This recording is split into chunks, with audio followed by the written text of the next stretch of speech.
اللهم صل على سيدنا ومولانا محمد وعلى سيدنا علي وسيدتنا فاطمة وسيدتنا زينب وسيدنا حسن وسيدنا حسين. اعوذ باللہ من الشیطان الرجیم. بسم اللہ الرحمن الرحیم. الحمد للہ رب العالمین والصلاة والسلام علی اشرف الانبیاء والمرسلین واہل بیتہ الطیبین الطاہرین المعصومین. اما بعد. سورہ مبارکہ اعراف آیت نمبر 160 سے آیت نمبر 163، 160 سے 163. پروردگار عالم ارشاد فرماتا ہے وَقَطَّعْنَاهُمْ اثْنَتَيْ عَشْرَةَ أَسْبَاطًا أُمَمًا، ہم نے انہیں 12 نسلوں کے اعتبار سے گروہ میں تقسیم کیا.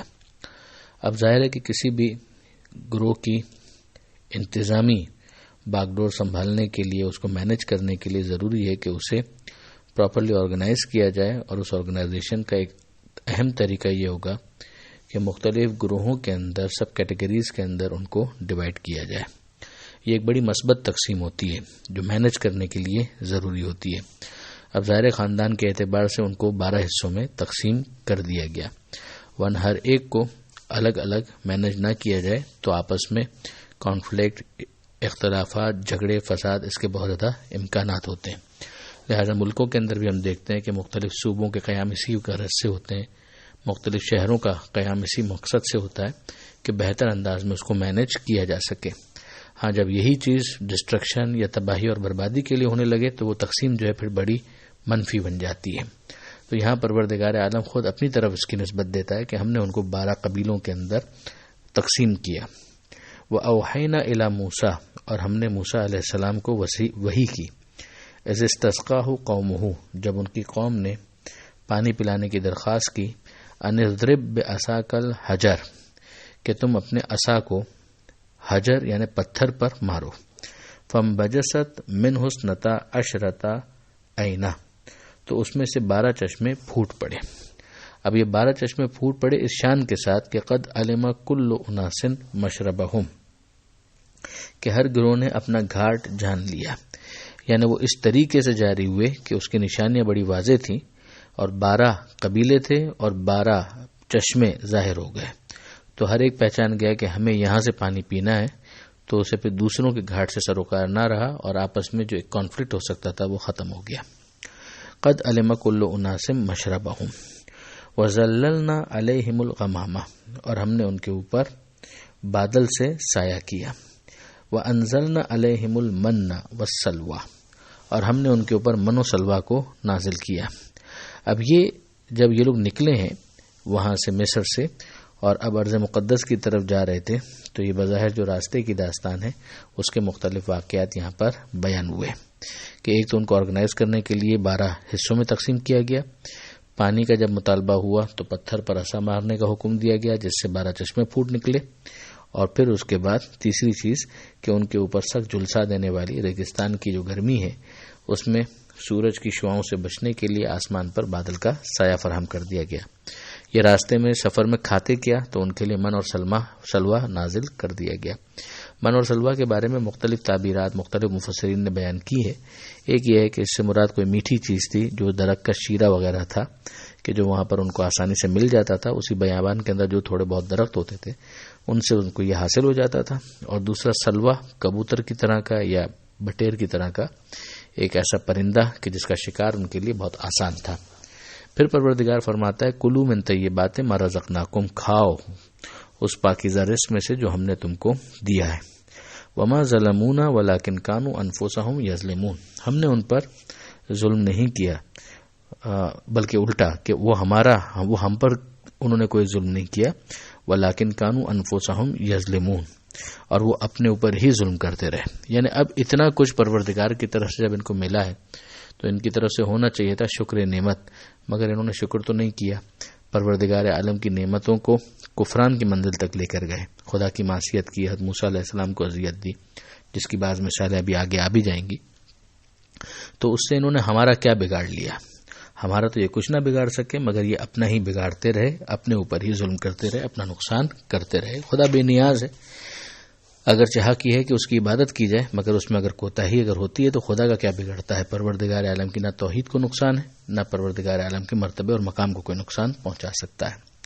وَإِذَا قِيلَ لَهُمْ، اور جب ان سے یہ کہا گیا، اسْكُنُوا هَٰذِهِ الْقَرْيَةَ، کہ اس بستی میں جا کر قیام کرو، بظاہر بیت المقدس مراد ہے، وَكُلُوا مِنْهَا حَيْثُ شِئْتُمْ، اور اس میں سے کھاؤ جیسا تمہارا دل چاہے، وَقُولُوا حِطَّةٌ، اور حطہ کہو، حطہ یعنی استغفار طلب کرو، پروردگار عالم کی بارگاہ میں مغفرت طلب کرو، وَادْخُلُوا الْبَابَ سُجَّدًا، اور دروازے سے سجدہ کرتے ہوئے داخل ہو جاؤ، نغفر لکم خطیاتکم، تو ہم تمہاری خطاؤں کی مغفرت کر دیں گے۔ یہ پروردگار عالم کی طرف سے ایک طرح سے ایک بہت عمدہ آفر تھی کہ جو تمہاری اب تک کی خطائیں ان کو ہم معاف کر دیں گے، سنزید المحسنین، اور جو حسن عمل کرنے والے ہیں، نیک اعمال والے ہیں، ان کو زیادہ عطا کریں گے۔ تو یہ بہت اچھی آفر تھی، مگر بجائے اس کے کہ وہ اس آفر سے فائدہ اٹھاتے، انہوں نے کیا کیا؟ فبدل الذین ظلموا منہم، تو ان میں سے جو ظالم تھے انہوں نے اس جملے کو بھی بدل دیا، قولا غیر الذی قیل لہم، اس جملے کو، اس لفظ کو، یہ جو ان کو بتایا گیا تھا اس کو انہوں نے بدل دیا، اور اس کی جگہ ایک بڑا ہی غیر معقول سا لفظ استعمال کرنے لگے، حتہ کی جگہ ہنتا کہنے لگے، گندم جو اس کا مطلب نکلتا ہے، اس طرح کا جملہ انہوں نے کہنا شروع کر دیا جو ایک ریڈیکیول اور مذاق اڑانے کے مترادف تھا۔ فارسلنا علیہم رجزا من السماء، تو ہم نے آسمان سے ان کے اوپر عذاب نازل کیا، بھیج دیا، بما کانوا یظلمون، ان کے اس ظلم کی وجہ سے جو وہ لوگ کرتے رہتے تھے۔ اس واقعے کی تفصیل جو ہے وہ پہلے پارے کے اندر آ چکی ہے۔ پھر اس کے بعد آیت نمبر 163 اس میں ارشاد ہوتا ہے، وَاسْأَلْهُمْ، اے حبیب پوچھئے ان سے، یعنی وہ جو یہودی اس زمانے کے اندر موجود تھے ان سے پوچھئے، عن القریۃ التی، اس بستی کے بارے میں، کانت حاضرۃ البحر، جو دریا کے کنارے تھی، اس یادون فی السبت، جبکہ انہوں نے ہفتے کے معاملے میں، سنیچر کے معاملے میں، سیٹرڈے، اس کے معاملے میں حد سے قدم آگے بڑھائے تھے، وہ بڑھا رہے تھے قدم حد سے آگے سنیچر والے معاملے میں۔ وہ سنیچر والا معاملہ کیا تھا؟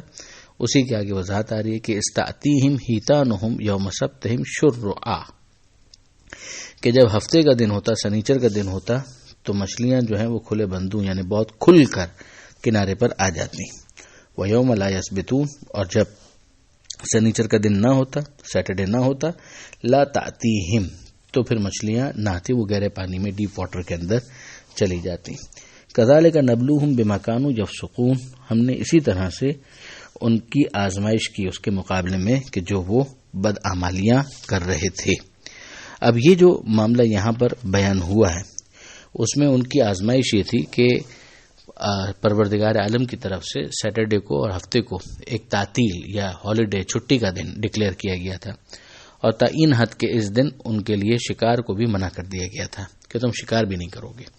اور چونکہ یہ لوگ رہتے تھے دریا کے کنارے، تو ان کی گزر بسر جو ہے مچھلیوں کے ذریعے سے ہوا کرتی تھی، یہ ان کا ایک بہت بڑا سورس تھا ان کے فوڈ کا، ان کے کھانے پینے کا، اور وہاں پر پابندی لگ گئی سیٹرڈے کے دن کی۔